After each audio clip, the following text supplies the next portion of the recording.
నేను ఎప్పుడు డైరెక్టర్ అవ్వాలని ఏ కథ చేసుకోల. హ్మ్. ఏ కథ గురించి నేను ట్రై చేయలే. నా సామిరంగా కూడా నేను కథే చెప్పి వచ్చేద్దాము, వేరే డైరెక్టర్‌ని పెడదాం అనుకున్నాను. ఆ రోజు 'నాగార్జున' గారు అన్నపూర్ణ స్టూడియోస్‌లో 'నాగార్జున' గారు నన్ను అడిగిన ఆ మూమెంట్ ఆయన ఆయన చ ఆయన దాని ముందు నాకు 'జీకే' గారు చెప్పారు. రాజు 'నాగార్జున' గారు ఇలా అడగబోతున్నారు అన్నది. అప్పుడు కూడా నేను ప్రిపేర్ అయ్యి ఎళ్ళాలి. నేను నోకే ప్రిపేర్ అయ్యి ఎళ్ళా.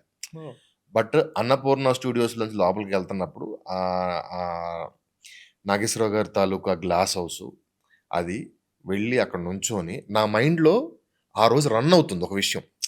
ముందు నన్ను ప్రీఫిక్స్ చేయటం వల్ల ఒక విషయం రన్ అవుతుంది. ఎనకాల 'రాంగోపాల్ వర్మ' గారు ఆయన ఇంట్రొడ్యూస్ చేసిన డైరెక్టర్లు ఇది ఆయన వాళ్ళ ఫ్యామిలీ తాలూకా ఆ లెగసీ గాని, ఇవంతా నా మైండ్‌లో తిరుగుతూ ఉంది. అక్కడికెళ్ళిన తర్వాత 'నాగార్జున' గారు అడిగిన అడిగిన అంటే చెప్పిన విధానం గాని, నువ్వు చేస్తే ఎందుకు బావుంటదన్న విషయం ఆయన చెప్పిన విధానం గాని, అది గాని బయటికొచ్చిన తర్వాత కూడా నేను ఆయనతో కూడా నాకు టైం కావాలన్నాను. వెనక్కొచ్చిన తర్వాత నా టీమ్‌లో వాళ్ళతో నేను మాట్లాడినప్పుడు ఆ రోజు ఆ మూడ్ నా చేత నేను చేయాలనుకున్నాను తప్ప నేను ఆ కథ అది కూడా నేను చేయాలనుకోల.